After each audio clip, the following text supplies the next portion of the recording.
Boa noite, querido irmão. Boa noite, querida irmã. Boa noite, Primeira Igreja Batista do Andaraí. Boa noite, você que nos visita, está aqui conosco essa noite, aproveitando e assistindo a palavra de Deus, que agora tem sido compartilhada através dos meios digitais. Que alegria por isso. Que Deus possa abençoar o seu coração e que Deus possa falar a sua vida também, assim como tem falado a minha vida.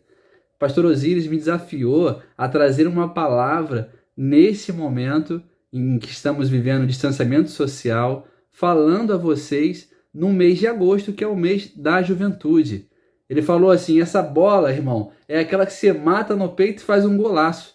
Então, pastor, espero receber esse passe, dominá-lo bem dominado e fazer aquele gol bonito, para que esse gol possa trazer muita alegria à vida dos irmãos e que tudo seja para a honra e glória de Deus. Amém? Aqui em casa tem sido um desafio encontrar um espaço em que eu possa compartilhar com os irmãos de forma tranquila essa palavra. Como os irmãos muito conhecem, eu tenho duas princesas bem agitadas. E a Sofia, se diga-se de passagem, que é bem animada e tem bastante energias, foi difícil achar um lugar que eu pudesse com tranquilidade compartilhar com os irmãos essa palavra. Mas dou graças a Deus pela minha esposa, que é bênção na minha vida. E nesse momento está administrando as coisas ali para que eu possa estar aqui com os irmãos falando e compartilhando um pouco da palavra de Deus. Como os irmãos sabem, o mês de agosto é o mês da juventude. E a juventude traz um tema falando sobre liberdade. Somos livres, e agora? De fato, será que somos livres? De fato, será que existe uma liberdade? E eu quero refletir com os irmãos essa noite na carta escrita pelo apóstolo Paulo à igreja de Romanos, à igreja de Roma. Então abram as suas Bíblias na carta de Romanos, no capítulo 6, do versículo 17 ao versículo 23.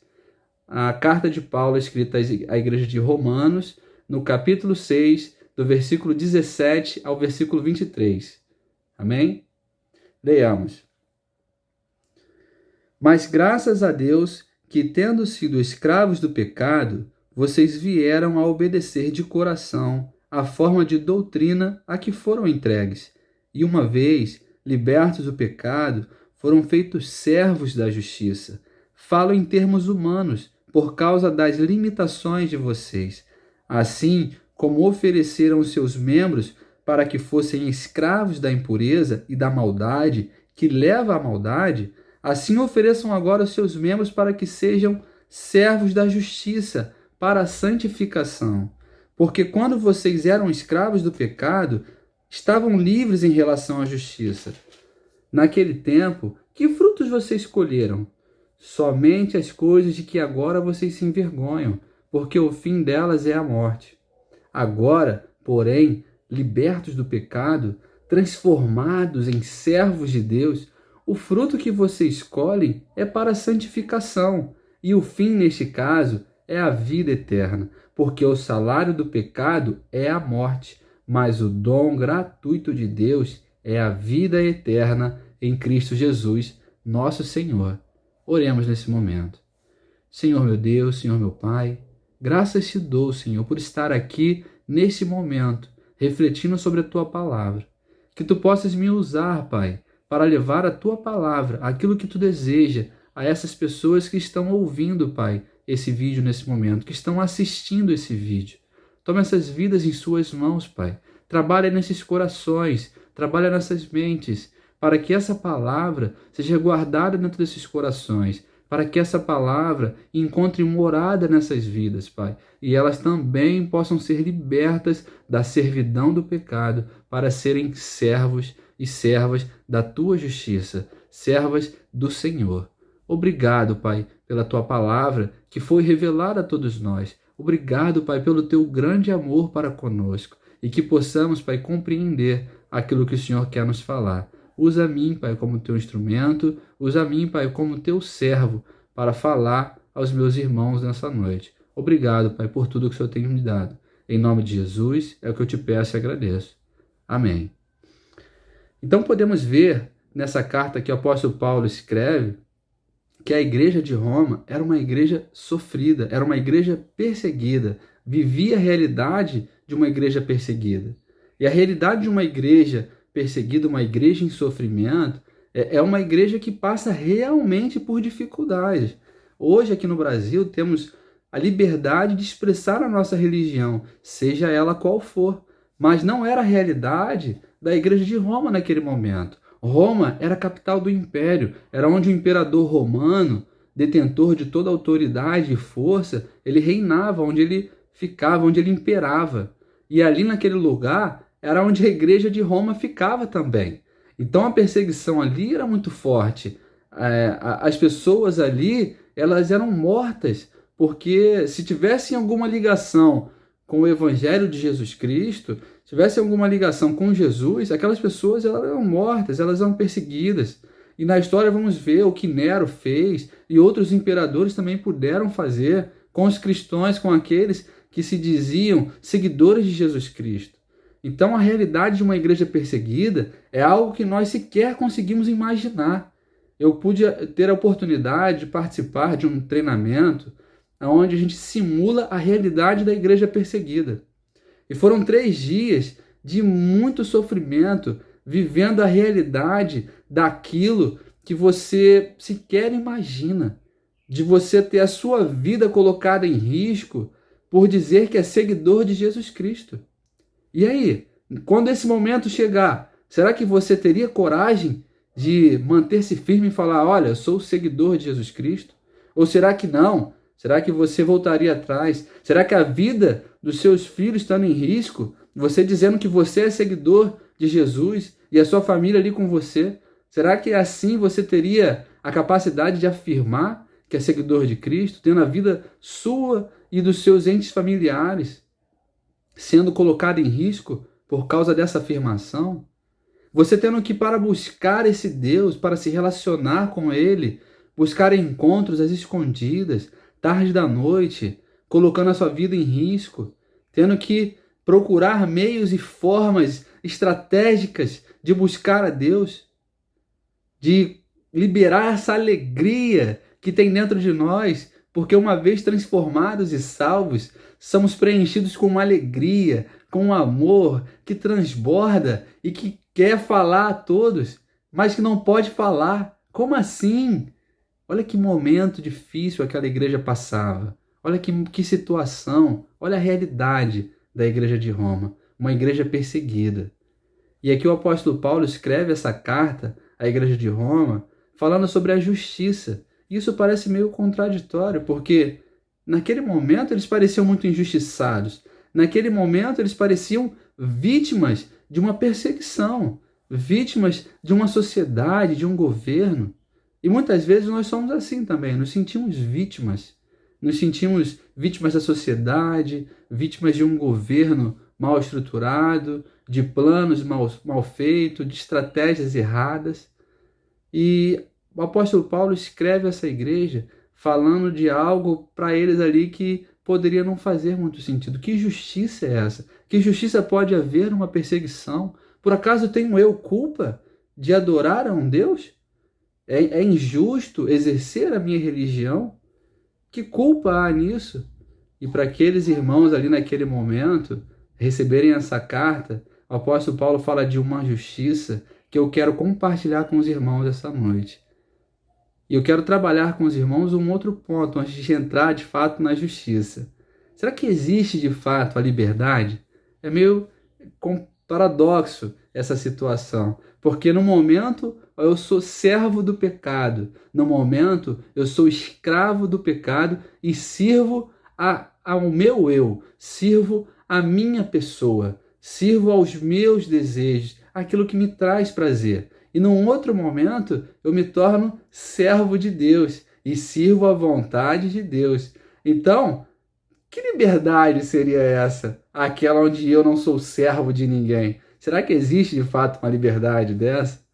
E eu dou graças a Deus porque nós somos servos de Deus. Porque ao momento que nos libertamos do pecado, somos servos de Deus.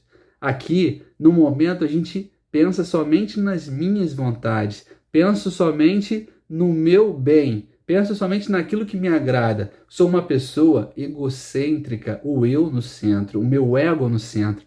Sou uma pessoa egoísta que busca aquilo que me traz satisfação, aquilo que me faz bem, mas agora eu tenho dentro de mim um vazio, porque eu continuo sempre buscando, não acaba, esse espaço nunca é preenchido, continua sempre um espaço dentro de mim. Eu continuo sempre com sede. O que acontece? Parece que a minha cisterna, parece que a minha caixa d'água está rachada. Por mais que eu coloque água dentro dela, está sempre vazia. Eu não entendo isso, essa busca incansável, essa vida egoísta, essa vida egocêntrica, que sempre busca alguma coisa, mas não encontra aquilo. E o apóstolo Paulo fala aqui: vocês antes eram assim, e agora, pela palavra, de coração vocês foram transformados. De coração que vocês aceitaram, vocês agora foram libertos dessa vida que tem esse vazio, que tem essa forma de pensar, de agir.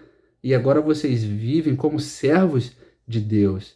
E que benefício eu ganho? Qual é a diferença? Antes eu era servo do pecado, trazia prazer para mim. Agora eu sou servo da justiça de Deus. Qual é a diferença? Então, agora que somos servos da justiça, tem toda a diferença. A justiça de Deus é algo que nos justifica, nos torna justos. Mas como é que funciona isso, Rodrigo? Funciona assim, vou trazer um exemplo para vocês. Pensa naquele momento que você está dirigindo o seu carro e um irmão te dá uma fechada na rua. Quando você era escravo do pecado, a sua reação era fazer justiça com as próprias mãos. Era ir lá na frente e devolver a fechada. Ou era passar do lado dele e falar umas boas palavras para ele. Mas a partir do momento que nós recebemos a justificação de Deus, a partir do momento que nós somos transformados, a nossa forma de agir ela muda. E é de coração, é uma forma natural. E agora, quando aquele irmão passa e te dá uma fechada, você fala assim: caramba, será que aconteceu alguma coisa com aquele irmão? Será que aconteceu alguma coisa no lar dele, na família? Será que tem alguém passando mal no hospital? Senhor, tenha misericórdia daquela vida. Que aquele irmão possa seguir em frente e que o Senhor possa abençoar aquela vida. Que ele não venha sofrer nenhum acidente na frente. E que se ele ainda não conhece a tua palavra, que o Senhor possa falar aquele coração e que ele possa vir até o encontro verdadeiro contigo. Conseguem pegar a diferença? Antes eu me preocupava com eu, a pessoa do singular, a primeira pessoa, eu. Agora ela muda, eu vou para o plural, eu penso no nós, é no compartilhamento. A minha responsabilidade antes que eu tinha comigo, agora ela muda, ela passa a ser com o meu próximo. Porque eu não preciso mais me preocupar comigo, porque agora Deus cuida de mim, Deus se preocupa comigo, eu vivo na dependência de Deus. E como é maravilhoso, irmãos, viver na dependência de Deus, sabendo que Deus cuida de mim, está atento a todos os detalhes, sabendo que a vontade de Deus na minha vida é boa, perfeita e agradável. Então, quando a gente pensa agora na diferença, antes eu vivia no pecado, como escravo do pecado, agora eu vivo como escravo da justiça de Deus. E agora eu não busco mais a justiça com as minhas próprias mãos. Eu não me coloco mais no cenário de vítima, naquele cenário que busca a justiça, que tem um vazio dentro dele. Mas agora eu me coloco no cenário de que eu estou preenchido. Eu não tenho mais sede, porque a água que me alimenta, ela não tem fim. A água que alimenta sempre me sacia. A água que me alimenta, a água que traz a minha saciação, essa água já trouxe a justiça sobre a minha vida. E agora eu não busco mais justiça com as minhas próprias forças. Não foi isso que Cristo fez quando Jesus lá na cruz, mesmo depois de toda aquela humilhação, mesmo depois de todo aquele sofrimento, ele falou: Pai, perdoa, porque eles não sabem o que fazem. Ou quando Jesus Cristo fala, o mandamento que ele traz a todos nós: ame ao teu irmão assim como eu te amei. E como é que Cristo nos amou? Cristo nos amou quando ainda éramos pecadores. Talvez morrer por um irmão que seja bom, que faz coisas boas, seja fácil. Mas morrer por um assaltante, morrer por um bandido, morrer por um ladrão, é difícil. Está aí o desafio. Amar esse irmão.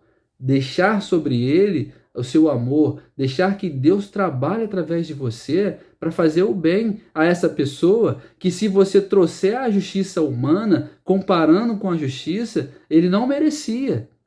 Se você traz a justiça sobre a vida dele e fala, olha, esse irmão fez isso, isso e isso, ele não merece nada de bom que eu tenha para fazer sobre ele.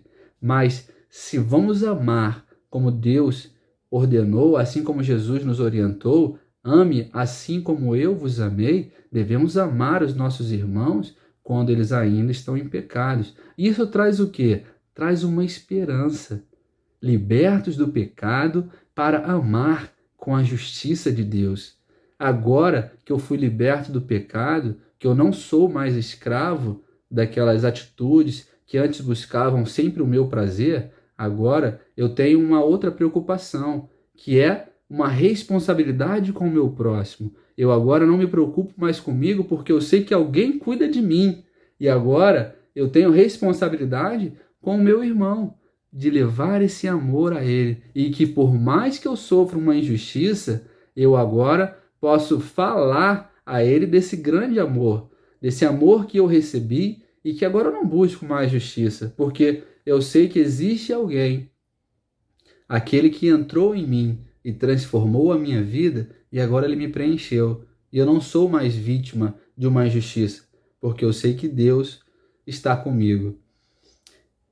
Complementando, a gente precisa caminhar para poder chegar nesse ponto de maturidade, né? Porque a gente fala assim, parece muito bonito. Ah, Rodrigo, legal, você fala de algo que a gente não consegue chegar, é muito difícil chegar nesse ponto. Será que é possível que um dia pense dessa forma, que eu consiga controlar os meus impulsos, que eu consiga controlar os meus sentimentos, a me relacionar com o meu irmão dessa forma como você está falando? Porque nas palavras fica muito bonito. Mas como é que eu faço isso? Eu queria trazer para vocês a comparação com uma faculdade. Digamos que você vai fazer uma faculdade de engenharia e você entrou hoje no primeiro dia de aula. Será que nesse primeiro dia de aula você já consegue construir um edifício? Já consegue construir um prédio? Não consegue. Em média, você vai demorar aí 5 anos para terminar essa faculdade. E aí conseguir caminhar para dar os seus primeiros passos na sua jornada profissional. Com Deus também é assim, irmãos.